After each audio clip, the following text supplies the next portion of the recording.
नमस्कार भैया बहन। मैं आचार्य धर्मेंद्र सरस्वती विद्या मंदिर रिंगबान भावदेपुर सीतामढ़ी। चलिए, हम लोग पढ़ रहे थे निर्धनता एक चुनौती।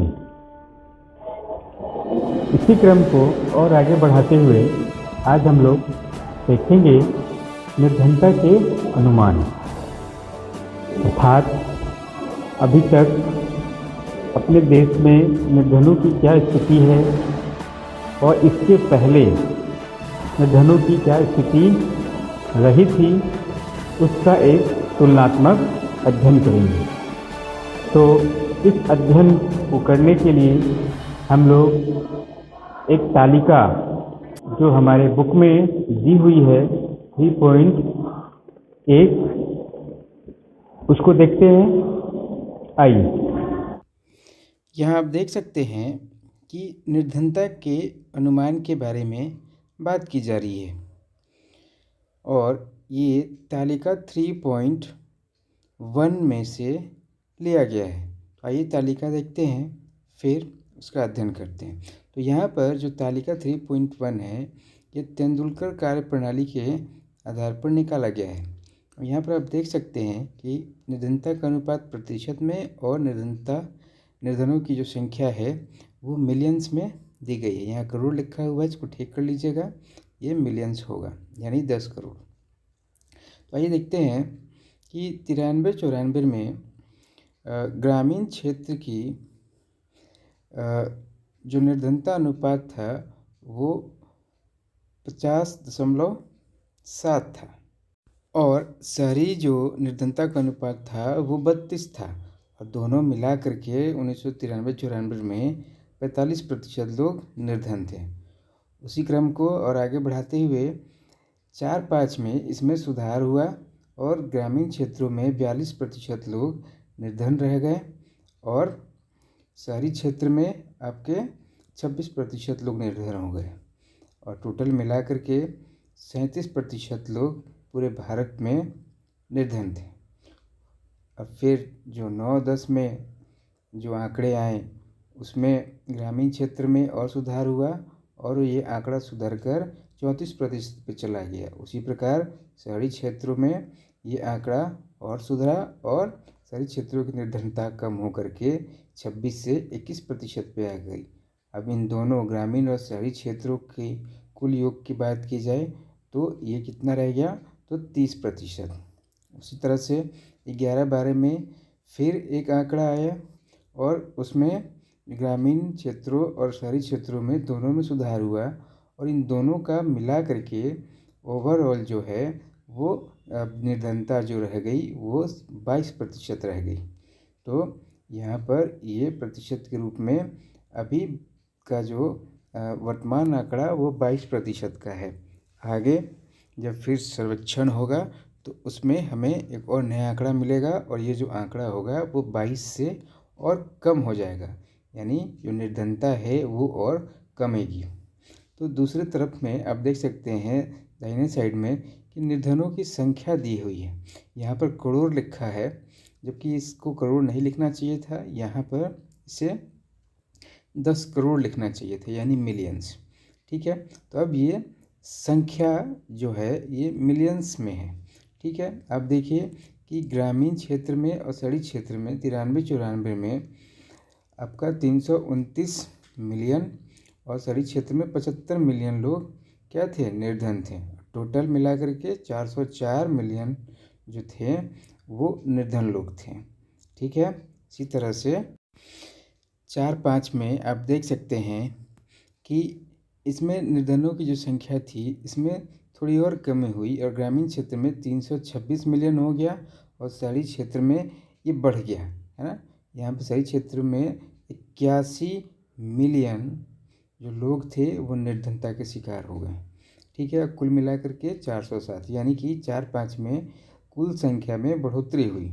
फिर 9-10 में 278 मिलियन ग्रामीण क्षेत्रों में निर्धन थे और शहरी क्षेत्र में इसमें सुधार आया और वो सुधार करके 76 मिलियन लोग जो थे वो अब निर्धन रह गए। कुल मिलाकर के 355 मिलियन लोग भारत में 9-10 में गरीब थे। ठीक है, उसी प्रकार फिर 11-12 में कुल संख्या की बात की जाए तो इसमें और सुधार हुई और ग्रामीण क्षेत्र में 217 मिलियन जो लोग थे वो निर्धन रह गए और शहर में और सुधार हुआ और यहाँ पर 53 मिलियन लोग निर्धन हो गए 11-12 में। अब कुल मिलाकर के 11-12 में निर्धनों की संख्या रह गई वो 270 मिलियन रह गई। ठीक है, तो ये जो संख्या है ये निर्धनों की संख्या है और ये 93-94 से लेकर के 11-12 तक जैसे सुधार हुआ वो आपको इस आंकड़ों के माध्यम से समझ में आ गया होगा।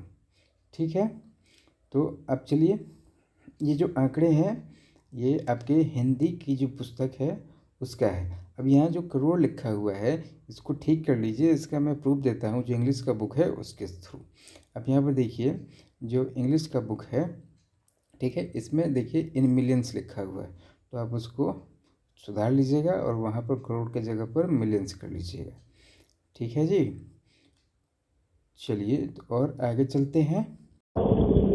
तालिका को देखने के बाद से आगे अब हम लोग समझ चुके हैं कि जो निर्धनता है वो किस गति से भारत में कम हुई है। अब इसी में और आगे चलते हैं और हम लोग देखते हैं कि भारत में जो असुरक्षित समूह हैं वो कौन कौन से हैं, उनकी कैसी स्थिति है, और इसको देखने के लिए फिर से हम लोग एक तालिका को देखते हैं। उस तालिका में बहुत सारे आंकड़े दिए गए हैं तो उन आंकड़ों का हम लोग अध्ययन करते हैं, उससे हमें पता चल सकेगा कि असुरक्षित समूह की क्या स्थिति है। चलिए चलते हैं तालिका की ओर। यहाँ पर जो असुरक्षित समूह हैं इसको 2 वर्गों में बांट करके हम इसका अध्ययन कर सकते हैं, एक सामाजिक समूह और दूसरा आर्थिक वर्ग। ठीक है, और इसमें भी जो निर्धनता है वो अलग अलग है, इसको आप इस तालिका में देख सकते हैं। जो सामाजिक समूह है उसमें मुख्य रूप से जो अनुसूचित जनजाति है और अनुसूचित जाति है उनको रखा गया है, और जो आर्थिक वर्ग है उसमें अनियत कृषि श्रमिक और अनियत गैर कृषि श्रमिक को रखा गया है। सामाजिक वर्ग के अंतर्गत और भी जातियां आती हैं जिसमें पिछड़ी जातियां भी हैं, लेकिन यहाँ पर मुख्य रूप से जो सामाजिक वर्ग में जो जाति सबसे ज़्यादा निर्धन है उसका आंकड़ा दिया गया है। तो इसमें आप देख सकते हैं कि जो अनुसूचित जनजाति के लोग हैं उन लोगों में से 43% लोग आज भी निर्धनता के शिकार हैं। उसी प्रकार से जो अनुसूचित जाति है इसमें 29% लोग निर्धनता के शिकार हैं। ठीक है, अब दाहिने साइड से अगर हम देखें कि जो अनियत गैर कृषि श्रमिक हैं यानी कि जो शहर में रह करके श्रम का कार्य करते हैं यानी कि शहरी श्रमिक, उनमें भी 34% श्रमिक आज भी निर्धनता के शिकार हैं। ठीक है, उसी प्रकार से जो गांव के श्रमिक हैं जो कृषि कार्य को करते हैं, है ना, तो इसमें आप देख सकते हैं कि जो ग्रामीण श्रमिक हैं उसमें 34% ग्रामीण श्रमिक आज भी निर्धनता के शिकार हैं। अगर ओवरऑल बात की जाए भारत की निर्धनता की तो भारत में जो निर्धनता है वो शहर और गांव दोनों मिला करके आज 22% लोग आज भी भारत में निर्धनता के शिकार हैं, यानी कि वे लोग गरीब हैं। 100 में 22 लोग गरीब हैं। ठीक है, तो ये जो आंकड़ा है हमारा ये 2016 का है। ठीक है, और ये आंकड़ा किसने दिया है तो ये एक वेबसाइट www.worldbank.org से लिया गया है। ठीक है, तो ये लोग भारत में सबसे ज़्यादा असुरक्षित हैं। ठीक है, चलिए अब हम लोग और थोड़ा सा आगे चलते हैं। असुरक्षित समूह को जानने के बाद से अब हम लोग एक कहानी देखते हैं, और ये जो कहानी है वो शिव रमन का कहानी है, और इस कहानी के माध्यम से हम लोग यह देखने का प्रयास करते हैं कि निर्धनता कितनी भयावह हो सकती है। ठीक है, तो चलिए शुरू करते हैं शिरोमन की कहानी। ये जो इमेज आप देख रहे हैं इसमें शिवरमन है और उसका परिवार है। ठीक है, और शिवरमन शहर में जाकर के पैसे कमाने का प्रयास करता है। तो चलिए, जो शिवरमन की कहानी है इसमें अब देखिए, ये शिवरमन जो है ये तमिलनाडु के करूर कस्बे में एक छोटे से गांव में रहता है। ठीक, और जो करूर है वो कपड़े बनाने के लिए प्रसिद्ध है। ठीक है, यहाँ पर हथकरघा और बिजली करघा, ठीक है, ये दोनों के माध्यम से कपड़े बनाए जाते हैं। ठीक है, इस गांव में 100 परिवार रहता है और जो शिवरमन है वो जाति से मोची है। ठीक है, मोची को तमिलनाडु में आर्युथांथियार के नाम से जाना जाता है। ठीक, और ये जो व्यक्ति है शिवरमन वो प्रतिदिन 160 रुपया ही कमा पाता है और काम क्या करता है, ये खेतिहर मजदूर है। ठीक, आप देख सकते हैं कि इसे साल भर में मात्र 5 या 6 महीने ही काम मिल पाता है। ठीक है, और बाकी के समय में जिस समय काम नहीं मिलता ये गांव में छोटा मोटा काम करता है। अब इतना कम कमाई से तो इसका गुजारा होना नहीं है, तो इसकी पत्नी शशिकला भी इसका साथ देती है ना, और इसको भी हमेशा काम नहीं मिलता, कभी कभी ही इसको काम मिल पाता है। ठीक है, तो ये जो शशिकला है इसको अगर काम मिलता है तो इसको पर डे 100 रुपया ही इसको मेहनताना मिलता है। ठीक है, परिवार में कितने सदस्य हैं, परिवार में 8 सदस्य हैं। ठीक है, शिवरमन की एक माँ है ना, जिसकी उम्र 65 वर्ष है, और इसकी माँ का जो हस्बैंड है वो नहीं है ना, यानी कि शिवरमन के पिताजी नहीं हैं। उसकी माँ क्या है, विडो है, यानी विधवा है। ठीक है, और इसकी जो माँ है वो बेचारी बहुत कमज़ोर है और मतलब दिन प्रतिदिन के जो कार्य हैं उसको करने में भी इसको दूसरे की सहायता लेनी पड़ती है। ठीक है, अब बेचारी वो इंतज़ार कर रही है कि कब मतलब भगवान बुला ले। ठीक है, और इसको शिवरमन की जो माँ है उसको अब जीने की इच्छा नहीं है, उसकी जीने की इच्छा ख़त्म हो गई है। ठीक है, चलिए और आगे हम लोग देखते हैं। जो शिवरमन है इसके परिवार में एक इसकी बहन भी है।